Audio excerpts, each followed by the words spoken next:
Hello दोस्तों, आप सभी का स्वागत है एनसीईआरटी साइंस क्लास 8 इन हिंदी में। चैप्टर 17 तारे एवं सौर परिवार। यहाँ से हम पढ़ेंगे। हम इसके 3 वीडियो कंप्लीट करा चुके हैं। यहाँ से हमारा चौथा वीडियो स्टार्ट होने वाला है। तो पढ़ेंगे प्राचीन भारत में खगोलिक, इसके बारे में पढ़ेंगे, इसके आगे समझेंगे। लगभग 40,000 वर्ष पुराने ऋग्वेद में प्राचीन भारत के खगोलकीय का उल्लेख है। खगोलकीय में कई भारतीय विद्वानों का योगदान रहा है। मुख्यतः ज्ञात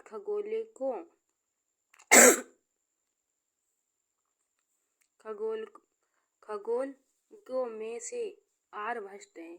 खगोलकी पर आर्यभट्ट के योगदान का वर्णन उनकी रचना आर्यभट्टिका में उल्लिखित है, जिसे उन्होंने 23 वर्ष की आयु में 499 सीई में लिखा था। उसके द्वारा परिकलित पृथ्वी के व्यास का मान वर्तमान में ज्ञात मान के निकट पृथ्वी अचल है के प्रचलित में मान्यता के विपरीत आर्यभट्ट ने सुझाया कि पृथ्वी गोल है तथा यह अपने अक्ष पर घूर्णन करती है। पृथ्वी के नक्षत्र काल के लिए उनका अनुमानित मान 23 घंटे 56 मिनट और 4.1 सेकेंड वर्तमान में ज्ञात मान के बहुत निकट है। तो याद रखना है 23 घंटे 56 मिनट और 4.1 सेकेंड वर्तमान में ज्ञात मान के बहुत निकट है। चंद्रमा तथा ग्रह सूर्य के प्रकाश के वर्तमान द्वारा चमकते प्रतीत होते हैं। ऐसा भी उन्होंने प्रतिपादित किया था कि उन्होंने चंद्र तथा सूर्य ग्रहणों की भी वैज्ञानिक व्याख्या दी। जब पृथ्वी की छाया चंद्रमा पर पड़ती है तो चंद्रमा ग्रहण की परिघटना होती है, और जब चंद्रमा की छाया पृथ्वी पर पड़ती है तो सूर्य ग्रहण की परिघटना होती है। तो हमें याद रखना है, जब पृथ्वी की छाया, जो पृथ्वी है उसकी छाया किस पे, चंद्रमा पर पड़ती है, तो क्या होता है, चंद्र ग्रहण होता है। जब पृथ्वी की छाया किस पे पड़ती है, चंद्रमा पर। जब पृथ्वी की छाया किस पे, चंद्रमा पर। याद रखना है कि पृथ्वी की छाया चंद्रमा पर पड़ती है तब चंद्र ग्रहण होता है, और जब चंद्रमा की छाया पृथ्वी पर पड़ती है, जब क्या है, इसके विपरीत चंद्रमा की छाया पृथ्वी पर पड़ती है तब सूर्य ग्रहण होता है। और आर्यभट्ट के अनुसार पृथ्वी और चंद्रमा के बीच की दूरी का मान वर्तमान में ज्ञात दूरी के बहुत करीब है। अब समझ लेते हैं बुध ग्रह सूर्य से निकटतम ग्रह है। ये हमारे सौर परिवार का लघुत्तम ग्रह है, क्योंकि बुध सूर्य के अधिकतम निकट है। अतः सूर्य अधिकांश समय तक सूर्य की चकाचौंध में छिपा रहने के कारण इसका प्रक्षेपण करना अत्यंत कठिन है। तथापि सूर्य उदय से तुरंत पूर्व अथवा सूर्य अस्त के तुरंत पश्चात इसे क्षितिज पर देखा जा सकता है। अतः यह वही दिखाई देता है जहाँ वृक्षों अथवा भवनों द्वारा शिक्षित को देखने में कोई बाधा नहीं आती। बुध का अपना कोई उपग्रह नहीं होता। जो बुध है उसका कोई उपग्रह नहीं होता है। ऐसा कौन सा ग्रह है जिसका कोई उपग्रह नहीं होता, बुध ग्रह होता है। तो देख लेते हैं शुक्र। ग्रहों में शुक्र पृथ्वी का निकटतम पड़ोसी है। ग्रह कैसा, सूर्य ग्रह है जो पृथ्वी का निकटतम पड़ोसी है। रात्रि के आकाश में सबसे अधिक चमकीला ग्रह, सबसे अधिक चमकीला कौन सा है, शुक्र ग्रह है। कभी कभी सूर्य पृथ्वी आकाश में सूर्य उदय से पूर्व दिखाई देता है, कभी कभी सूर्य अस्त के तुरंत पश्चात ये पश्चिम आकाश में दिखाई देता है। इसीलिए इसे प्रभात तारा या प्रातः तारा अथवा संध्या तारा कहते हैं।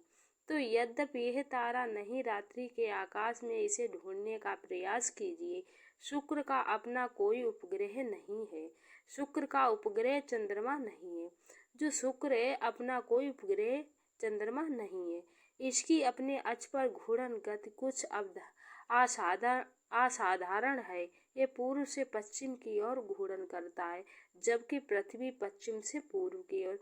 ये क्या है, पूर्व से पश्चिम की ओर घूर्णन करता है जो शुक्र ग्रह है, और पृथ्वी पश्चिम से पूर्व की ओर गति करती है। आगे देख लेते हैं क्रियाकलाप, आप पढ़ लेना। तो इसके हम देख लेते हैं बृहस्पति। बृहस्पति सौर परिवार का सबसे बड़ा ग्रह है। बृहस्पति कैसा है? सौर परिवार का सबसे बड़ा ग्रह है। ये ग्रह इतना बड़ा है कि लगभग 1300 पृथ्वियां इस विशाल ग्रह के भीतर रखी जा सकती हैं। परंतु बृहस्पति का द्रव्यमान पृथ्वी के द्रव्यमान का लगभग 318 गुना है। यह अपने अक्ष पर अत्यधिक तीव्र गति से घूर्णन करता है। तो अब पृथ्वी के विषुवत वृत्त से परिचित है। विषुवत वृत्त से लगभग तल को पृथ्वी का विषुवतीय तल कहते हैं। तो वह तल जिसमें पृथ्वी सूर्य की परिक्रमा करती है उसे पृथ्वी का कक्षीय तल कहते हैं। तो क्या है, ये दोनों तल एक दूसरे से 23.5 डिग्री के कोण पर झुके हैं।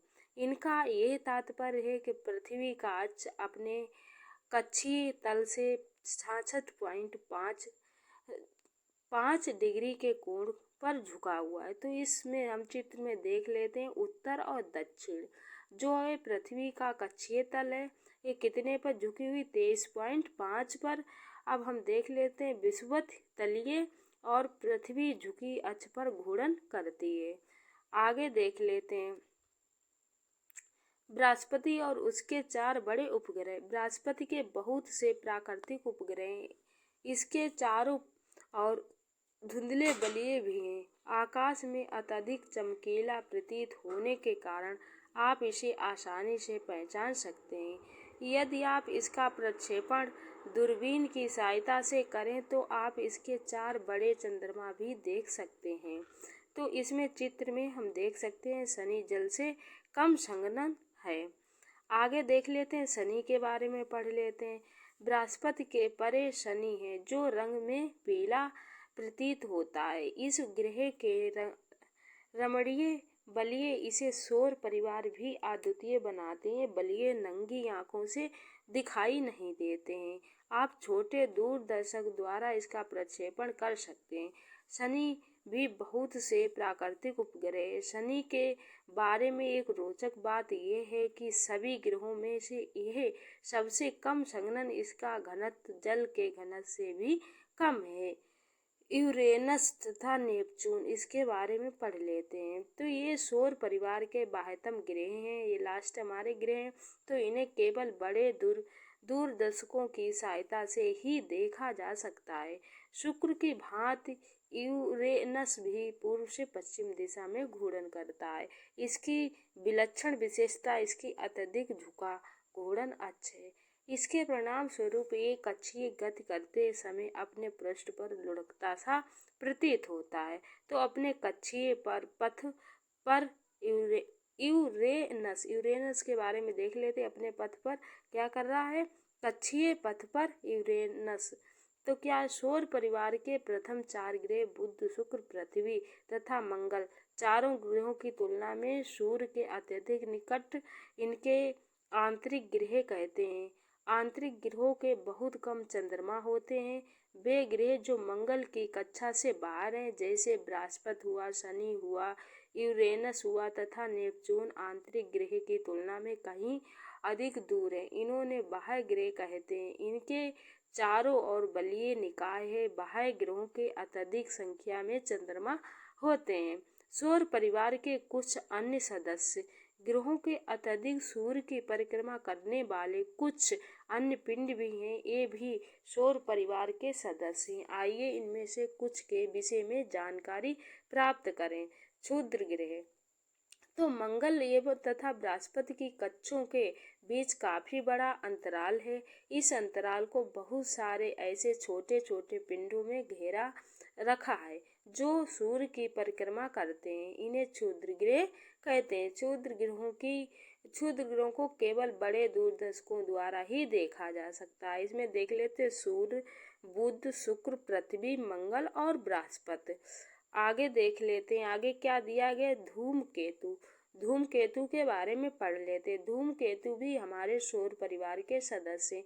अत्यंत परवलयिक कक्षाओं में सूर्य की परिक्रमा करते हैं, परंतु इसका सूर्य का परिक्रमण काल सामान्य काफी अधिक होता है। सामान्य धूमकेतु चमकीले सिर तथा लंबी पूंछ वाले होते हैं। जैसे कोई धूमकेतु सूर्य के समीप आता जाता है, इसकी पूंछ आकार में बढ़ती जाती है, तो किसी धूमकेतु की पूंछ सदैव ही सूर्य से परे होती है। जैसे हम देख सकते हैं किसी धूमकेतु की विभिन्न स्थितियां।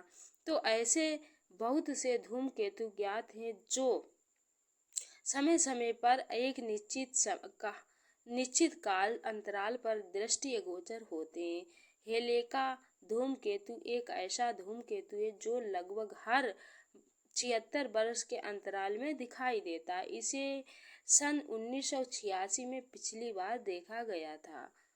क्या आप बता सकते हैं कि अगली बार हेलेका धूमकेतु कब दिखाई देगा? धूमकेतु के विषय में अंधविश्वास। कुछ व्यक्ति ऐसे सोचते हैं कि धूमकेतु घोर विपत्तियों जैसे युद्ध, महामारी, बाढ़ आदि के दूत संदेशवाहक हैं, परंतु सब मिथक हैं, काल्पनिक हैं, मान्यताएं तथा अंधविश्वास हैं।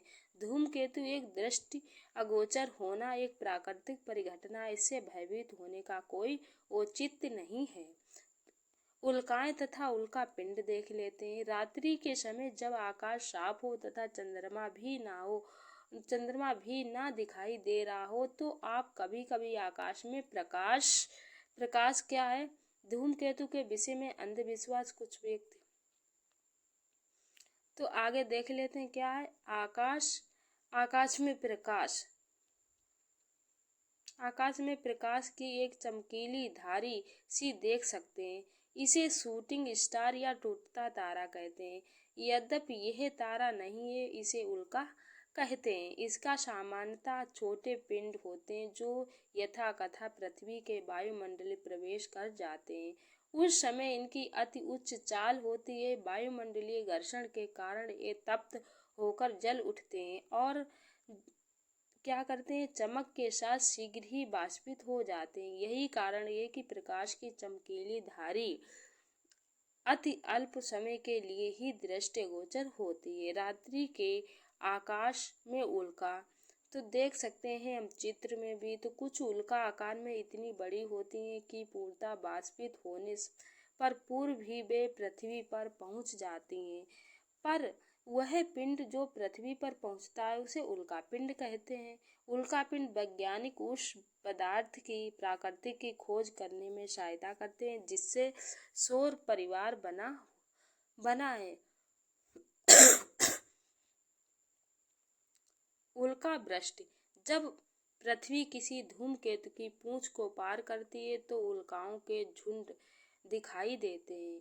इन्हें उल्का वृष्टि कहते हैं। कुछ उल्का वृष्टि निहित समय अंतराल पर हर वर्ष होती हैं। आप किसी वैज्ञानिक पत्रिका या इंटरनेट से उनके दिखाई देने के समय का पता लगा सकते हैं। कृत्रिम उपग्रह। आपने ये सुना होगा कि ऐसे बहुत से कृत्रिम उपग्रह हैं जो पृथ्वी की परिक्रमा कर रहे हैं। यह आप जानना चाहेंगे कृत्रिम उपग्रह प्राकृतिक उपग्रहों से किस प्रकार से भिन्न है। कृत्रिम उपग्रह मानव निर्मित है। इनका प्रमोचन पृथ्वी से किया गया है। ये पृथ्वी के प्राकृतिक उपग्रह अर्थात चंद्रमा की तुलना में कहीं अधिक निकट रहकर पृथ्वी की परिक्रमा करते हैं। भारत ने बहुत से कृत्रिम उपग्रह का निर्माण तथा प्रमोचन किया है। आर्यभट्ट भारत का प्रथम उपग्रह है। कुछ अन्य भारतीय उपग्रह इनसेंट, IRS, कल्पना आदि हैं। कृत्रिम उपग्रह के बहुत से व्यवहारिक अनुप्रयोग हैं। इसका उपयोग मौसम की भविष्यवाणी, रेडियो तथा टेलीविजन संकेतों के प्रक्षेपण में किया जाता है। इनका उपयोग दूर संचार तथा सुदूर संवेदन के लिए भी किया जाता है। तो कुछ भारतीय उपग्रह हम चित्र में देख सकते हैं। तो यहाँ पे हमारा चैप्टर समाप्त होता है। मिलते हैं नेक्स्ट अगले टॉपिक, इसके अभ्यास प्रश्न करेंगे अगले वीडियो में और इसके अभ्यास प्रश्नों के साथ। यहाँ पे हमारा कंटेंट समाप्त होता है। जो हमारा तारे और सौर परिवार चैप्टर नंबर 17 दिया था, उसमें हमने क्या करा, उसे हमने पूरा उसका कंटेंट कंप्लीट कर लिया है, अच्छे से समझ लिया। अब उसके हम अभ्यास प्रश्न करेंगे नेक्स्ट वीडियो में।